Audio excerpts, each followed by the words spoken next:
Hello tout le monde, on se retrouve aujourd'hui pour un nouveau bilan lecture. Comme j'ai pu vous le dire il y a quelques jours et j'étais vraiment très contente, j'ai enfin fini ma pile à lire de Service Presse. Alors je vais en recevoir de nouveaux etc, mais je vais essayer de m'y tenir et surtout de la garder la plus basse possible, voire vide au fur et à mesure de mes réceptions, je l'espère. Et donc j'ai enfin pu lire quelques tomes de mes achats pour vous faire un ordre d'idée entre guillemets. J'ai environ 500 tomes de différents achats que j'ai pu faire. Surtout, moi j'achète beaucoup des mangas d'occasion dès que je tombe dessus. Je n'achète presque plus de nouvelles séries et presque plus de neufs. Ça doit faire à peu près un an que j'essaye de diminuer la nouvelle série si vraiment elle m'intéressait et si je la trouve d'occasion. Et le neuf, ça fait vraiment genre un an que j'ai pas vraiment trop acheté de neuf. Quelques petits trucs par-ci par-là, mais voilà. Et donc on va pouvoir parler de ces petits achats de suite. On commence chez K-Books avec le second tome de A Tender Heart. J'avais adoré le premier tome, je me suis donc empressée de lire ce deuxième. C'est une série coup de cœur pour ma part et une très belle romance. Dans ce second tome, je ne pensais pas, attention spoiler pour ceux qui disent ce titre, mais notre duc arrive déjà à lever la malédiction. Je pensais pas que ça arriverait aussitôt dans le récit et finalement ça apporte énormément d'éléments. On a pu donc le voir grandir. Ce tome va parcourir plusieurs années, échelon par échelon, et voir la relation du duc et de sa servante évoluer petit à petit. Je suis curieuse de voir comment ça va avancer. On se doute fortement qu'ils vont finir ensemble. Ce qui m'intéresse vraiment ici, c'est le cheminement. Pour le moment, je trouve l'histoire vraiment pleine de bienveillance. C'est très mignon, la relation est superbement construite et c'est un coup de cœur qui continue. On continue ensuite chez Les Arts Noirs avec ma première découverte chez eux. Il s'agit de Mauvaises Herbes. J'ai lu les 3 premiers tomes. Je n'ai pas encore le 4e malheureusement. Je les avais trouvés d'occasion. J'aime bien trouver le 4e d'occasion parce qu'ils ne sont pas donnés ces tomes. Et je l'ai commencé cette série sous les conseils de Nico et c'est un coup de cœur pour ma part, une très belle histoire. Dans le premier tome, on nous met nos personnages en place et on découvre la vie tragique qu'ils ont tous les deux pu avoir. Une jeune fille qui a fugué de chez sa mère parce qu'elle est battue et qui finit par se prostituer pour survivre, et un homme qui a malheureusement subi la noyade de sa fille. Dans le second tome, on découvre un petit peu plus leur relation qui se met en place, des hauts, mais surtout très vite ça redescend, des bas. Le troisième tome garde à peu près le même schéma, c'est une lecture très touchante, pleine de vérité et très triste. J'ai beaucoup aimé, j'ai très hâte de lire le dernier tome parce que c'est un gros coup de cœur pour moi. Chez Soleil Manga ensuite, j'ai lu le 4e et dernier tome de la double édition de Midnight Secretary. J'aime toujours autant la couverture que je trouve sublime.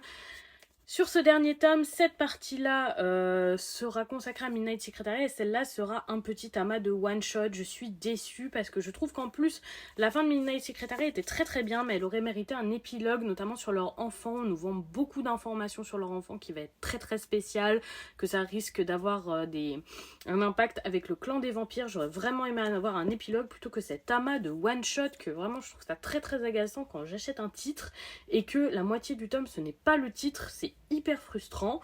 En plus là le titre n'était pas assez complet à mon goût, alors c'est une excellente lecture, j'ai totalement adoré Midnight Secretary, mais ce dernier tome je n'ai pas aimé comme il a été construit. Malgré tout c'est un super titre, j'ai pris beaucoup de plaisir à lire, la fin était bien écrite, j'ai adoré la relation entre nos personnages, mais j'aurais voulu plus. Toujours chez Soleil Manga, j'ai lu le second tome de La Vengeance du Souffre-Douleur, donc par les mêmes auteurs qu'Anonyme, qui avait été un gros coup de cœur, et ce titre est également un gros coup de cœur. On suit la quête de vengeance de notre professeur qui va se débrouiller pour que cette jeune fille subisse du harcèlement car elle est la fille de son harceleur qui n'a absolument aucun remords de ce qu'il a pu faire dans sa jeunesse et qui dit que ceux qui sont harcelés bien évidemment l'ont cherché. D'un côté, ça me fait beaucoup de peine pour cette jeune fille et en même temps, qu'est-ce que j'apprécie cette quête de vengeance et qu'est-ce que j'ai hâte de voir cet homme détestable se rendre compte que effectivement sa fille aussi est victime de harcèlement et qu'il s'est moqué vraiment des gens harcelés pour rien. Cette lecture est vraiment poignante, elle montre vraiment la bassesse humaine dans toute sa saveur et en même temps j'aime beaucoup. J'ai très hâte de pouvoir lire la suite, c'est vraiment un titre coup de cœur également. Chez Soleil Manga toujours, et encore un titre coup de cœur, il s'agit des Caprices de la Lune. J'ai pu lire ce 5e tome, c'est un de mes shoujo favoris, je le trouve adorable. Les personnages sont hyper attachants, la relation est très mignonne, se développe petit à petit, mais en même temps on ne s'ennuie pas. Et surtout, l'humour est très bon et ponctue parfaitement cette histoire. J'avoue, j'ai adoré ce tome, en plus il y a notre personnage féminin qui commence à prendre conscience de ses sentiments pour le personnage masculin.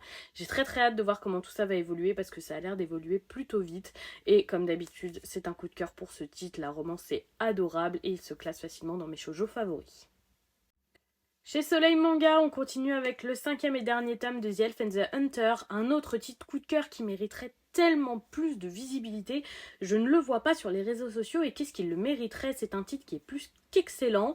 Dans ce dernier tome, on a eu beaucoup de réponses sur la malédiction de ce personnage qui s'appelle Yura, qui est un petit peu l'intrigue principale de ce titre. On a pu apprendre pourquoi il était maudit, qu'est-ce qui s'était passé, à quoi ressemblait son enfance, quel est le protagoniste, quelles étaient ses motivations. C'était un tome hyper complet.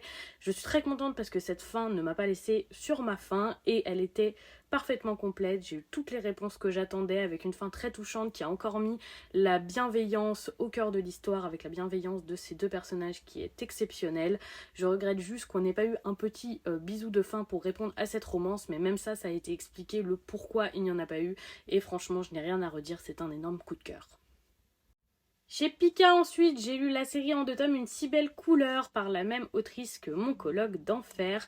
Le premier tome nous introduit les personnages et leurs caractères. J'apprécie tout particulièrement le personnage féminin.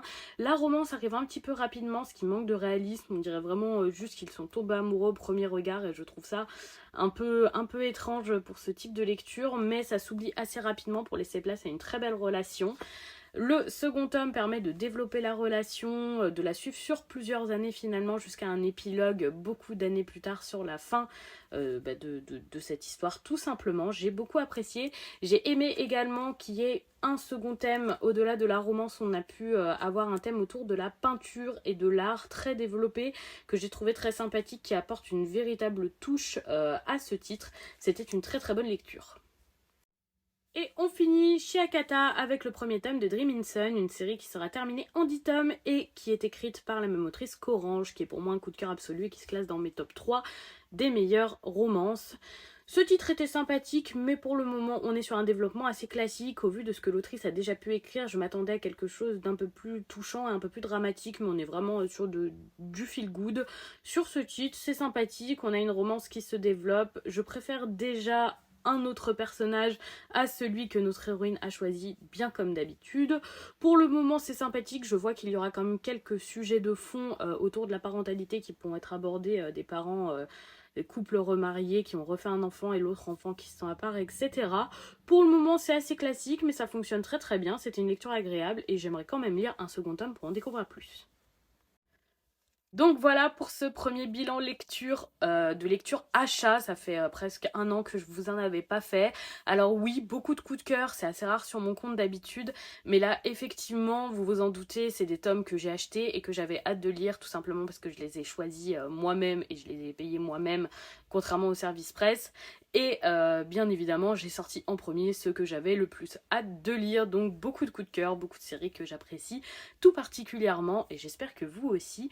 N'hésitez pas à me faire des retours sur ces séries si vous les avez lues, si vous comptez les lire, si vous avez quelque chose à me dire dessus. N'hésitez pas, toujours un grand plaisir d'échanger avec vous, que ça soit en commentaire sur TikTok ou en message privé sur Instagram.